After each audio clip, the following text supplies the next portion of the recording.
Good morning student.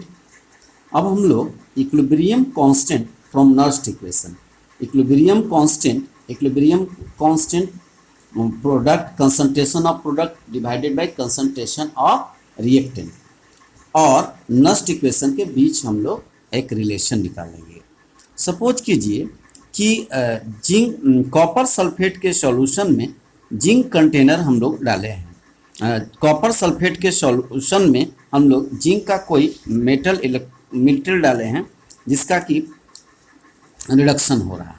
तो zinc Zn जो कि सॉलिड स्टेट में है, कॉपर सल्फेट जो कि लिक्विड स्टेट में है, रिएक्शन करने के बाद ये जिंक सल्फेट में कन्वर्ट हो जाएगा और कॉपर अलग हो जाएगा।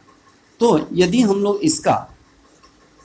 इसका हम लोग इक्विलिब्रियम कांस्टेंट लिखते हैं तो concentration of product divided by concentration of reactant होगा।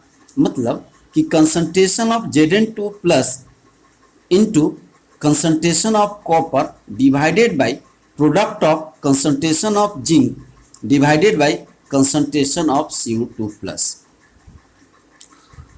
तो हम लोग जानते हैं कि cell potential is equal to concentration of standard cell potential minus 2.303 divided by 2F log concentration of Zn2 plus and multiplied by concentration of copper ion. Since concentration of copper is 1, copper का concentration 1 होता है और zinc का concentration भी 1 होता है, तो दोनों का कंसंट्रेशन 1 होने के कारण ये कैंसिल हो जाएगा और सिर्फ जिंक का कंसंट्रेशन बचेगा और कॉपर का कंसंट्रेशन बचेगा। तो cell potential is equal to standard cell potential is equal to 2.303 RT upon 2F। 2 हो गया, क्यों 2 वैल्यू लिए? क्योंकि इसमें 2 इलेक्ट्रॉन लूज हो रहा है।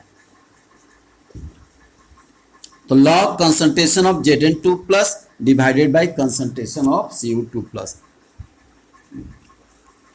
लेकिन इक्विलिब्रियम के समय में concentration of Zn2 plus and concentration of CO2 plus, जो कि हम लोग Kc मानते हैं, ये Kc हो जाएगा वैल्यू।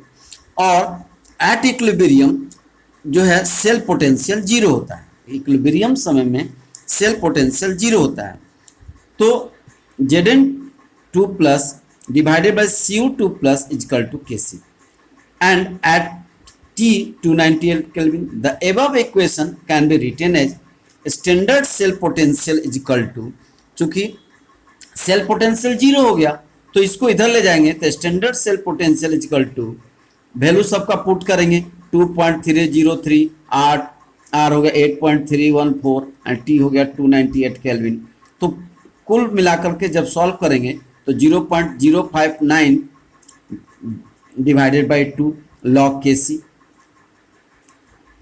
अब इस सब का वैल्यू हम लोग निकालते हैं, तो जैसे जिंक में और कॉपर का वैल्यू हम लोग 1.1 निकाले थे, तो इसका वैल्यू 1/1.1 रखेंगे। तो log Kc is equal to 1.1 v into 2 divided by 0.059 upon v। सब वैल्यू पुट करने के बाद जब इसका वैल्यू निकालेंगे तो 37.288 Kc is equal to 2 into 10 to the power 37 at 298 kelvin. In general standard cell potential is equal to 2.303 RT upon NF log Kc। ये हुआ relation between equilibrium constant and Nernst equation. Thank you.